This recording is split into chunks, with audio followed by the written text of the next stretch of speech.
საქართველოს ეროვნული ბიბლიოთეკის საგამოფენო დარბაზში პროექტ გიგანტური წიგნების ფარგლებში დაბეჭდილი პირველი გამოცემის წარდგინება გაიმართა. გამოცემა წმინდა ილია მართლის ჭავჭავაძის რედაქტორობით გამომავალი გაზეთ ივერიის 1886 წლის ნომრების სრული კომპლექტია, რომელიც დაბეჭდილია ორიგინალის ზომითა და ფორმით. გაზეთის დაზიანებული გვერდები სრულადაა რესტავრირებული. ღონისძიება ეროვნული ბიბლიოთეკის დირექტორმა კონსტანტინე გამსახურდიამ გახსნა.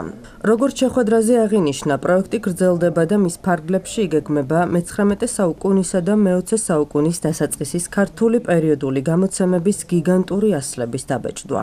აღნიშნული მიზნად ისახავს ერთი მხრივ ბიბლიოთეკის საცავებში დაცული უნიკალური დედნების გადარჩენას, მეორე მხრივ კი უნიკალური მასალების ხელმისაწვდომობის გაზრდას. ჩვენ გადავწყვიტეთ, რომ გაზეთი ივერია გაგვეცოცხლებინა სწორედ ამ ფორმით. პირველი ტომია ეს არის დიდი პროექტის პირველი ტაქტი. გაზეთი ივერია გამოდიოდა 1886 წლიდან 1906 წლამდე, შემდეგ შეწყდა. 1886 წლის ყველა ნომერი არის ამ წიგნში მოთავსებული და ეს პირველი ტომია. მნიშვნელობას რაც შეეხება, ეს იყო ის ფორუმი, რომელშიც ილია ჭავჭავაძე და მისი თანამოდასენი გამოთქვამდნენ თავიანთ შეხებულებას და ეს შეეხებოდა, რა თქმა უნდა, სამოქალაქო პასუხისმგებლობას, შეეხებოდა ეროვნულ თვითცნობიერებას ერთის მხრივ, მეორე მხრივ აქ იბეჭდებოდა ჩვეულებრივი ამბებიც და საქართველოს რომელიმე კუთხეში მყოფი ადამიანი, რამდენიც ეს გაზეთი ხელიდან ხელში გადადიოდა და უდიდესი ინტერესი იყო მაშინ საქართველოში, ეცნობოდნენ სხვა კუთხეშიც. რა ხდება მაგალითად ქართლში ან კახეთში მყოფი ადამიანი იგებდა რა ხდებოდა გურიაში, რა ხდება სამეგრელოში ან იმერეთში. რა თქმა უნდა, ამას ყველაფერს თავისი მნიშვნელობა მაშინაც ჰქონდა. ივერია ზოგადად აქტუალური არის დღესაც.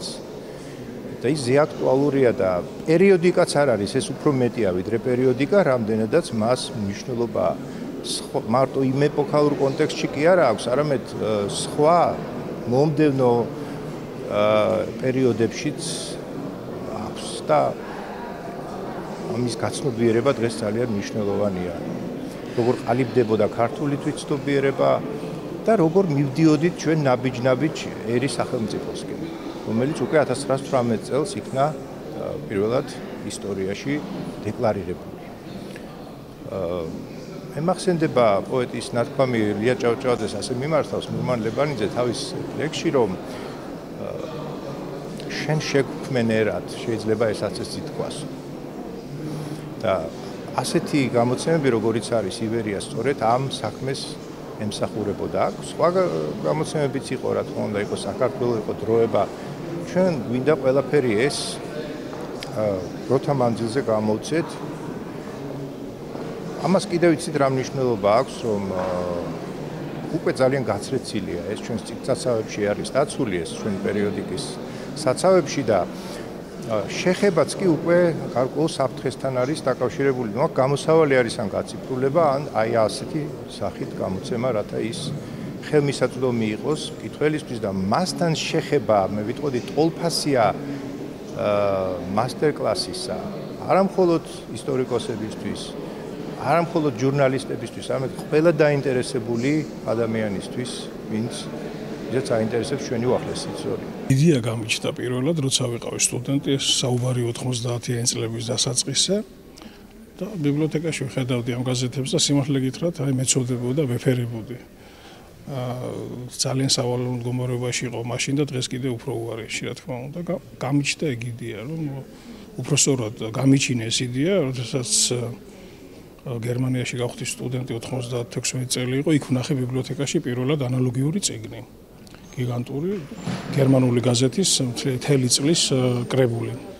და იქ დამებადა ეგ იდეა და 2010 წელს ვსადეთ აქ ბიბლიოთეკაში პირველად ამის გაკეთება, სამწუხაროდ სკანერი არ არსებობდა, შეუძლებელი გახდა ჩვენი პრიმიტიული მეთოდებით ამის გაკეთება და დღეს გახდა შესაძლებელი და ჩვენი ბიბლიოთეკის დირექტორის დამსახურება ბატონი კოკო გამსახურდიას დავიწყეთ ივერიით, ფაქტიურად 20 ტომი გამოვა საბოლოო ჯამში.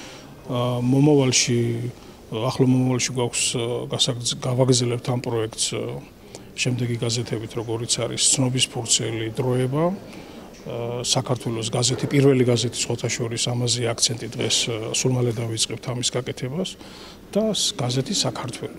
ეს არის ჩვენი გეგმა ახალ მომავალში. მიზანი არის ის, რომ დავიცვათ ორიგინალი გაზეთები განადგურებისგან, მოხდეს მისი გასუფთავება და